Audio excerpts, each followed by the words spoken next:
দেখেন আজকে আমি যে বাসাটায় থাকি, আমার বাসার পরের বিল্ডিংটাই তিনতলায় আজকে একটা ঘটনা ঘটে গেল আমাদের চোখের সামনেই।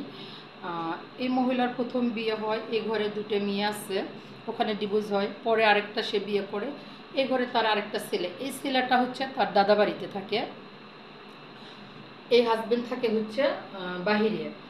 এই হাজবেন্ডের আপন ফুফাতো ভাইয়ের সঙ্গে সে পরকীয়া লিপ্ত। এই লোকটা বাসায় আসে, সময় কাটায়, সব সময় টাইম পাস করে, অনেক টাকা নষ্ট করে। এই লোকেরও বউ আছে, বাচ্চা আছে। তা এই মহিলার বোঝা উচিত ছিল, যেহেতু আমার বাসায় দুটো বিয়ের লায়ক মেয়ে আছে, যুবতী, আমি পরকীয়া করব না কি করবো এটা আমার মেয়েরা কেন জানবে। আসলে মানুষ কয় না, যার একটা জায়গায় দুটো বিয়ে হয় তার লজ্জা বলতে আর কিছুই থাকে না। এই মহিলার তাই হয়ে দাঁড়াইলো। তা তুমি পরকীয়া করবা, তুমি বাইরে ঘুরতে যাবা, বাইরে সময় টাইম পাস করবা, তাকে কেন বাসায় আনতে হবে? বাসায় আনা যাওয়া, এই যে খাওয়া দাওয়া, একসাথে চলাফেরা, এভাবে করতে করতে এই লোকটা তার মেয়ের দিকে চোখ যায়, তার মেয়ের সাথে আজকে সম্পর্ক জড়ায় এই ধরনের রিলেশন, খারাপ কাজে জড়ায়। এরপরে মহল্লার মানুষ এটার দিকে একটা চোখ দেয়, যাই না ফেলে যেভাবেই হোক।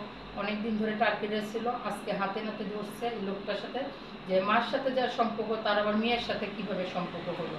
এই মাটা নাকি ওই লোকটাকে আটকে যখন মার দিছে সব বলছে, যে তার মা জানতো, তার মার সাথে আমার এক সময় ভালো সম্পর্ক ছিল, এরপর মা নাকি সবই জানে, মাই নাকি মেয়ের সাথে, এই লোকের সাথে যে সম্পর্কটা ওই মাও জানতো।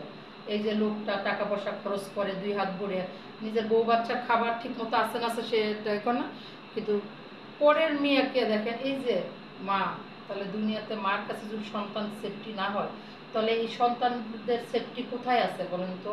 যে মা 10 মাস গর্ভে ধরে ধরে এই সন্তানদেরকে অন্যর হাতে তুলে দেয় নোংরামি করার জন্য, মেয়েদেরকে ব্যবসা করে খায়, এরকম